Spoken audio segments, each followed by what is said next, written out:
आज के इस नए गहन अध्ययन में हम एक ऐसी चीज पर बात करने वाले हैं जो मतलब हर रोज अखबारों में छाई रहती है। भू राजनीति और तकनीक की दुनिया में जो उथल पुथल मची हुई है ना, आज हम उसी धुंध को थोड़ा साफ करने की कोशिश करेंगे। बिल्कुल। और इसके लिए आज हमारे पास स्रोतों का एक बहुत ही शानदार और दिलचस्प स्टैक है। हाँ, तो हमारे पास National Bureau of Economic Research यानी NBER का एक वर्किंग पेपर है जो सीधे तौर पर अंतर्राष्ट्रीय प्रतिबंधों और डॉलर के भविष्य पर बात करता है। और साथ ही International Centre for Peace Studies यानी ICPS का एक रिसर्च पेपर भी है जो ये बताता है कि ग्लोबल साउथ के देश इस नई दुनिया में कैसे तालमेल बिठा रहे हैं। और इसके अलावा विकिपीडिया का वो सेकंड कोल्ड वॉर वाला बड़ा आर्टिकल भी है जिसमें मार्च 2026 तक के एकदम ताजा अपडेट्स हैं। हाँ, और भूलिए मत, हमारे पास स्टैनफोर्ड के मॉरिट्स कॉप का फरवरी 2026 का बिल्कुल नया पेपर भी है। राइट, वो क्वांटम टेक्नोलॉजी वाला पेपर ना? एकदम, जो क्वांटम टेक्नोलॉजी को सीधे नेशनल सिक्योरिटी और इंटेलेक्चुअल प्रॉपर्टी से जोड़ता है। तो आज का हमारा मिशन यही है कि हम समझें कि दुनिया कैसे नए गुटों में बट रही है, जिसे कुछ लोग दूसरा शीत युद्ध भी कह रहे हैं। इसका वैश्विक अर्थव्यवस्था पर क्या असर हो रहा है और कैसे ये पूरी राइवलरी अब क्वांटम टेक्नोलॉजी के युद्ध में बदल चुकी है। ये वाकई बहुत बड़ा एजेंडा है आज का। हाँ, लेकिन चर्चा शुरू करने से पहले एक छोटा सा डिस्क्लेमर देना बहुत जरूरी है। हाँ, वो राजनीतिक निष्पक्षता वाली बात। बिल्कुल। तो इन सभी पेपर्स में वामपंथी और दक्षिणपंथी दोनों तरह की विचारधाराओं का जिक्र मिलेगा। इसमें अमेरिकी राष्ट्रपतियों जैसे बाइडेन या 2025 में शुरू हुए ट्रंप के दूसरे कार्यकाल और चीन या रूस की नीतियों के बारे में भी लिखा है। तो हम यहाँ साफ कर दें कि हम इनमें से किसी भी विचारधारा या देश का समर्थन या विरोध नहीं कर रहे हैं। एकदम सही। हमारा मकसद सिर्फ डेटा और रिसर्च को न्यूट्रल तरीके से एनालाइज करना है। तो शुरू करें? हाँ, चलिए डाइव इन करके। तो मतलब आजकल हर जगह ये सेकंड कोल्ड वॉर या नया शीत युद्ध शब्द बहुत गूंज रहा है। हाँ, न्यूज में तो रोज ही दिखता है। तो क्या ये वाकई पुराने वाले शीत युद्ध जैसा ही है? मतलब ऐसा लग रहा है जैसे किसी पुरानी ब्लॉकबस्टर फिल्म का सीक्वल देख रहे हो हम। पर क्या इस सीक्वल में किरदार और नियम बदल गए हैं? मुझे लगता है यहीं पर सबसे दिलचस्प बात सामने आती है। अगर हम विकिपीडिया वाला आर्टिकल देखें और उसमें इतिहासकार नियाल फर्ग्यूसन का एनालिसिस पढ़ें तो ये पुराने वाले की कॉपी बिल्कुल नहीं है। अच्छा, तो सबसे बड़ा फर्क क्या है दोनों में? सबसे बड़ा फर्क है ताकत का बैलेंस। पहले वाले शीत युद्ध में जो अमेरिका और सोवियत संघ की टक्कर थी ना, उसमें आज चीन एक सीनियर पार्टनर बन गया है और रूस एक तरह से जूनियर पार्टनर की भूमिका में आ गया है। बिल्कुल। सोवियत संघ के पास सेना बहुत बड़ी थी पर अर्थव्यवस्था हमेशा संघर्ष करती रहती थी। आज चीन दुनिया की सबसे बड़ी अर्थव्यवस्थाओं में से एक है। राइट, मतलब ये बहुत ही बुनियादी बदलाव है। हाँ, और दूसरा बड़ा अंतर है आर्थिक निर्भरता, इकोनॉमिक इंटरडिपेंडेंस। ये थोड़ा समझाएंगे? देखो, पहले वाले शीत युद्ध में दोनों गुट एक दूसरे से व्यापार नहीं करते थे, वो आर्थिक रूप से एकदम कटे हुए थे। पर आज अमेरिका और चीन या कह लें पूरी दुनिया आर्थिक रूप से बहुत गहराई से जुड़ी हुई है। मतलब ये तो ऐसा हो गया कि दो पहलवान अखाड़े में एक दूसरे की जान लेने पर तुले हैं, लेकिन दोनों का बैंक अकाउंट जॉइंट है। एकदम सटीक उपमा है ये। और इसी जॉइंट अकाउंट वाली बात ने कूटनीति को बहुत उलझा दिया है। हाँ, क्योंकि अगर एक गिरता तो दूसरे का भी भारी नुकसान होगा। बिल्कुल।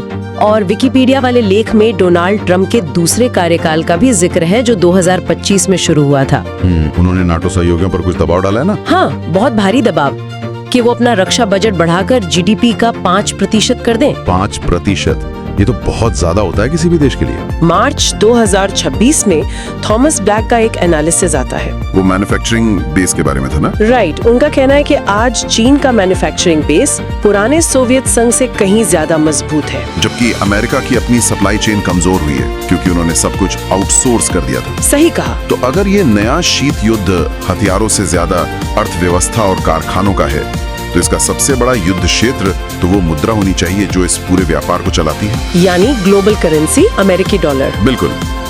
यहाँ से बात वाकई बहुत दिलचस्प हो जाती है।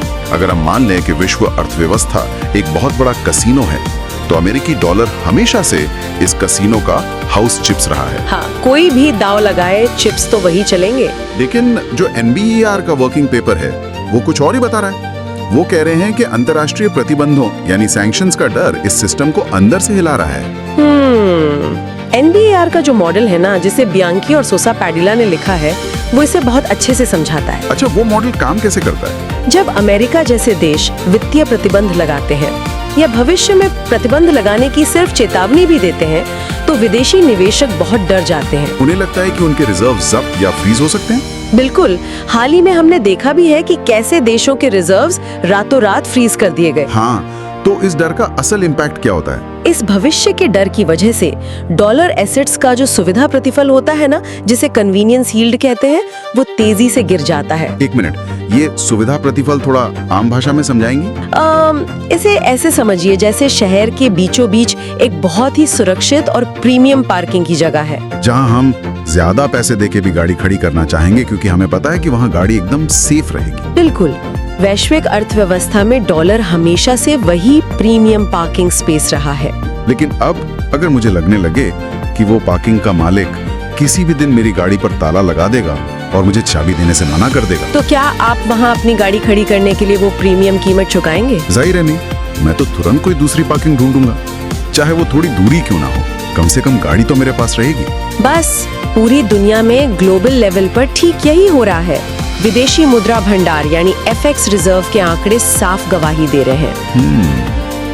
कितनी गिरावट आई है इसमें? 21वीं सदी की शुरुआत में डॉलर की हिस्सेदारी 70% से ज्यादा थी, जो अब ऐतिहासिक रूप से गिरकर 60% के नीचे आ गई है। 60% के नीचे आना तो बहुत बड़ा बदलाव है। मतलब ये खरबों डॉलर का हेरफेर है। तो अगर लोग अपनी गाड़ियां डॉलर की पार्किंग से निकाल रहे हैं, तो वो उन्हें पार्क कहाँ कर रहे हैं? डेटा बताता है कि पैसा चीनी युआन यानी RMB और नॉन SDR मुद्राओं की तरफ जा रहा है। यहाँ थोड़ा रुकते हैं। ये नॉन SDR मुद्राएं क्या होती हैं? SDR का मतलब है स्पेशल ड्राइंग राइट्स, जो IMF की एक बास्केट होती है। इसमें डॉलर, यूरो, पाउंड जैसी मेन करेंसीज आती हैं। तो नॉन SDR का मतलब वो मुद्राएं जो इस मेन बास्केट में नहीं है। हाँ, देश अब अपना पैसा स्विस फ्रैंक, कैनेडियन डॉलर या फिर सीधे सोने में रख रहे हैं। वो पारंपरिक सिस्टम से बाहर निकल रहे हैं। पर इसका उल्टा असर तो खुद अमेरिका पर भी पड़ता होगा ना? बहुत गहरा असर पड़ता है। पेपर साबित करता है कि इससे अमेरिका का एग्जॉर्बिटेंट प्रिविलेज या विशेषाधिकार खत्म हो रहा है, जिससे वो दुनिया भर में सस्ते में कर्ज ले पाता था। बिल्कुल। जब लोग डॉलर छोड़ेंगे तो अमेरिका के लिए कर्ज लेना महंगा हो जाएगा, जिससे वहाँ के नागरिकों का आर्थिक कल्याण या वेलफेयर घटता है। तो वित्तीय प्रतिबंध एक ऐसी दोधारी तलवार बन गए हैं जो चलाने वाले को ही घायल कर रही है। एकदम सही। तो अब सवाल ये उठता है कि जब ये महाशक्तियां आपस में लड़ रही हैं, डॉलर पर खतरा मंडरा रहा है, तो दुनिया के बाकी देश क्या कर रहे हैं, जिन्हें हम ग्लोबल साउथ कहते हैं? वो मोहरा बनने से कैसे बच रहे हैं? इस पर ICPS का रिसर्च पेपर बहुत अच्छे से रोशनी डालता है। याद है पहले शीत युद्ध के दौरान एक गुटनिरपेक्ष आंदोलन चला था? हाँ, नॉन अलाइनमेंट, जहां देशों ने कहा था कि हमें तुम्हारी लड़ाई से कोई मतलब नहीं है, हम तटस्थ रहेंगे। बिल्कुल।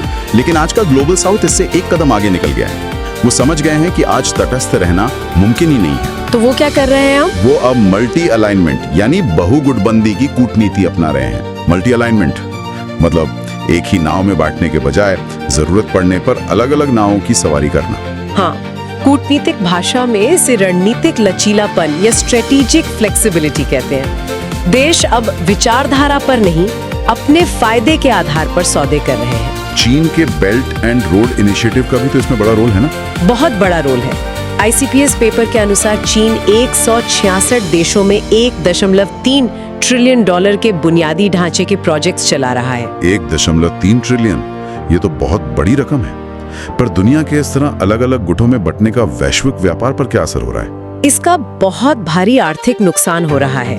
पेपर के आंकड़े बताते हैं कि यूक्रेन युद्ध के बाद से दो गुटों के बीच सीधे व्यापार में 12% की गिरावट आई है। और FDI यानी प्रत्यक्ष विदेशी निवेश में भी तो गिरावट आई है। हाँ, FDI में 20% की गिरावट दर्ज की गई है। 12% व्यापार का गिरना, ये काम कैसे करता है? मतलब क्या जहाजों ने चलना बंद कर दिया है? नहीं, जहाज चल रहे हैं, लेकिन इसे ट्रेड डाइवर्जन कहते हैं। व्यापार का रास्ता लंबा और महंगा हो गया है। कोई उदाहरण देकर समझाएंगे? मान लीजिए पहले कोई अमेरिकी कंपनी सीधे चीन से कच्चा माल खरीदती थी, अब राजनीतिक दबाव के कारण वो वियतनाम या मैक्सिको से ले रही है। अच्छा, और वो वियतनाम वाली कंपनी अपना आधा कच्चा माल वापस चीन से ही मंगा रही होगी? बिल्कुल। तो सामान अभी भी वहीं से आ रहा है, बस बीच में एक और बिचौलिया जुड़ गया है जिसने लागत बढ़ा दी है। तो इससे तो ग्लोबल सप्लाई चेन में बहुत इनएफिशिएंसी आ गई होगी। हाँ, और IMF ने चेतावनी दी है कि दुनिया के इस तरह टुकड़ों में बंटने या फ्रैगमेंटेशन के कारण वैश्विक GDP को 7% तक का नुकसान हो सकता है। बाप रे, 7% GDP गिरना तो बहुत ही खतरनाक स्थिति है। क्या इस मल्टी अलाइनमेंट का कोई ऐसा उदाहरण है जो इसे सबसे अच्छी तरह से समझा सके? भारत का उदाहरण आज के समय में इसका सबसे बेहतरीन मॉडल है। अच्छा, वो कैसे? ICPS रिसर्च बताती है कि भारत एक तरफ ब्रिक्स और SCO में चीन और रूस के साथ बैठता है और ठीक उसी समय वो क्वाड में अमेरिका और जापान के साथ एक मजबूत रणनीतिक भागीदार भी है। मतलब ये पुराने वाले नियम को तो पूरी तरह से तोड़ देता है कि या तो तुम हमारे साथ हो या हमारे खिलाफ। बिल्कुल। और फरवरी 2026 में ब्राजील के राष्ट्रपति लूला का बयान भी तो यही कहता है। हाँ, उन्होंने साफ शब्दों में कहा था कि हम कोई नया शीत युद्ध नहीं चाहते, हम समान व्यवहार चाहते हैं। इसका सीधा मतलब है कि ग्लोबल साउथ किसी एक महाशक्ति की महत्वाकांक्षा के लिए अपना विकास दांव पर नहीं लगाएगा। एकदम सही। तो हमने जमीन, व्यापार, डॉलर और कूटनीति की बात कर ली, लेकिन अब इस चर्चा को एक ऐसी दिशा में मोड़ते हैं जो शायद इन सब से ज्यादा महत्वपूर्ण है। मॉरिट्ज कोप का फरवरी 2026 का पेपर। हाँ, हम पैसे और व्यापार की बात कर रहे हैं, लेकिन ये पेपर बताता है कि असली ताकत अब जमीन पर नहीं, अदृश्य क्वांटम वेव फंक्शन में है। क्वांटम टेक्नोलॉजी, ये सच में इस नए शीत युद्ध का सबसे क्रिटिकल फ्रंटियर है। पर मैं यहाँ थोड़ा पुशबैक देना चाहूंगा। जब हम क्वांटम की बात सुनते हैं तो ये किसी साइंस फिक्शन फिल्म जैसा लगता है। मतलब ये तकनीक तो अभी लैब में है ना, हम आज ही इसकी इतनी चिंता क्यों कर रहे हैं? क्या ये सिर्फ एक हाइप नहीं है? ये सवाल बहुत लाजमी है, लेकिन कॉप का पेपर साफ करता है कि ये अब सिर्फ हाइप नहीं है। इसका सबसे बड़ा कारण है क्वांटम AI कन्वर्जेंस, यानी आर्टिफिशियल इंटेलिजेंस और क्वांटम का मिलन। बिल्कुल। AI को डेटा प्रोसेस करने के लिए भारी कंप्यूटेशनल ताकत चाहिए और क्वांटम कंप्यूटर वही ताकत देते हैं। तो दोनों के मिलने से विकास की रफ्तार बहुत तेज हो गई है। एक्सपोनेंशियल रफ्तार। दुनिया भर की सरकारों ने 2030 तक का क्वांटम फर्स्ट लक्ष्य रखा है। ये तय करेगा कि अगली पीढ़ी की जासूसी और एन्क्रिप्शन किसके हाथ में होगा। पर शासन के लिए तो ये बुरे सपने जैसा है। सरकारें कैसे तय करें कि सुरक्षा भी बनी रहे और इनोवेशन भी ना रुके? यहीं पे मॉरिट्ज कोप एक बहुत ही शानदार मॉडल पेश करते हैं जिसे LSI टेस्ट कहा गया है। LSI टेस्ट, इसका क्या अर्थ होता है? LSI का मतलब है least trade restrictive security sufficient और इनोवेशन प्रिजर्विंग। मतलब न्यूनतम व्यापार प्रतिबंध, पर्याप्त सुरक्षा और इनोवेशन का संरक्षण। हाँ, इसे एक तराजू की तरह सोचिए।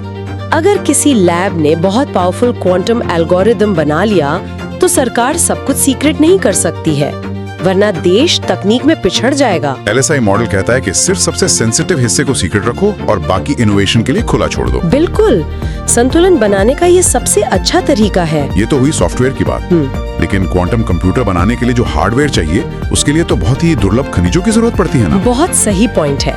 और यहीं पे पेपर में प्रोजेक्ट वॉल्ट और क्वांटम क्रिटिकलिटी इंडेक्स यानी QCI का जिक्र आता है। ये दोनों क्या करते हैं? क्वांटम तकनीक के लिए हीलियम 3 जैसे दुर्लभ आइसोटोप्स चाहिए होते हैं जो आम बाजार में नहीं मिलते। QCI ट्रैक करता है कि कौन से खनिज सबसे अहम है और उनकी सप्लाई कितनी सुरक्षित है। और प्रोजेक्ट वॉल्ट? उसका मकसद है ये सुनिश्चित करना कि अमेरिका और उसके सहयोगियों के पास इन खनिजों का सुरक्षित भंडार रहे, ताकि भविष्य में कोई दूसरा देश इनकी सप्लाई रोक कर ब्लैकमेल ना कर सके। एकदम। लेकिन कोप ने एक बहुत बड़ी चेतावनी भी दी है सिलिकॉन कर्टन से बचने की। Silicon curtain? ये तो पुराने आयरन कर्टन जैसा लग रहा है सुनने में। हाँ, और ये LSI टेस्ट से सीधे जुड़ा है। अगर देशों ने डर के मारे हर तकनीक को छिपाना शुरू कर दिया, हर चीज पर बैन लगा दिया, तो वैश्विक इनोवेशन ही रुक जाएगा। तो फिर इस सिलिकॉन कर्टन से बचने का उपाय क्या बताया उन्होंने? मानकीकरण या स्टैंडर्डाइजेशन, पूरी दुनिया के लिए एक जैसे नियम। पेपर में पोस्ट क्वांटम क्रिप्टोग्राफी मानकों की बात की गई है। जैसे कि FIPS 203, 204 और 205। अरे ये नाम तो किसी हॉलीवुड साइंस फिक्शन फिल्म के रोबोट्स के लग रहे हैं। हाँ, पर असल में ये डिजिटल तालों के नाम है। ये ऐसे नए एन्क्रिप्शन कोड्स हैं जिन्हें भविष्य के सबसे शक्तिशाली क्वांटम कंप्यूटर भी आसानी से नहीं तोड़ पाएंगे। अच्छा, तो ये एक तरह का सुरक्षा कवच है जिससे सबको अपनाना होगा। बिल्कुल। तो अगर हम आज के इस पूरे गहन अध्ययन को समेटें तो हमने सच में एक बहुत लंबी और जटिल यात्रा तय की है। दुनिया एक नए नए तरह के शीत युद्ध में प्रवेश कर चुकी है। हाँ, और NBER के मॉडल से हमने देखा कि कैसे प्रतिबंधों का डर अमेरिकी डॉलर के प्रीमियम स्पेस को खाली कर रहा है। और ग्लोबल साउथ के देश मूक दर्शक नहीं है, वो मल्टी अलाइनमेंट से अपनी अलग राह बना रहे हैं। और इन सब के ऊपर क्वांटम तकनीक का साया मंडरा रहा है, जो दुनिया का शक्ति संतुलन फिर से लिखने वाली है। वाकई एक बहुत ही सटीक सारांश है, लेकिन जाने से पहले श्रोताओं के लिए एक बहुत ही गहरा विचार है जिस पर गौर करना बेहद जरूरी है। वो हार्वेस्ट नाउ वाला सिद्धांत ना? हाँ, मोरिट्ज कोप के पेपर में एक सिद्धांत है जिसे हार्वेस्ट नाउ डिक्रिप्ट लेटर कहा गया है। इसका सीधा सा मतलब ये है कि विरोधी देश आज ही आपके एनक्रिप्टेड यानी सुरक्षित माने जाने वाले डेटा को चुराकर जमा कर रहे हैं। वो जानते हैं कि आज के कंप्यूटर्स इसे पढ़ नहीं सकते। बिल्कुल, लेकिन वो इस इंतजार में हैं कि 2030 के दशक में जब उनके पास शक्तिशाली क्वांटम कंप्यूटर होगा, तब वो इस सारे गुप्त डेटा की चाबी मिनटों में खोल लेंगे। ये सच में तकनीकी दुनिया का सबसे डरावना सच है। तो सोचने वाली बात यह है कि क्या ऐसा हो सकता है कि सेकेंड कोल्ड वॉर का सबसे बड़ा हमला कोई मिसाइल या ट्रेड वॉर ना हो, बल्कि दशकों से खामोशी से जमा की जा रही वो जानकारी हो जो अचानक भविष्य में एक दिन डिक्रिप्ट हो जाएगी। ये तो पूरे सिस्टम को ही बदल कर रख देगा। जब तकनीक ही सबसे बड़ा हथियार बन जाए और आज का सबसे सुरक्षित डेटा भविष्य की खुली किताब बन जाए, तो ऐसे में सुरक्षित होने का असली मतलब क्या रह जाता है? खैर, इसी विचार के साथ हम आज के इस गहन अध्ययन को यहीं समाप्त करते हैं। हमारे साथ जुड़ने के लिए बहुत बहुत धन्यवाद। बहुत बहुत शुक्रिया।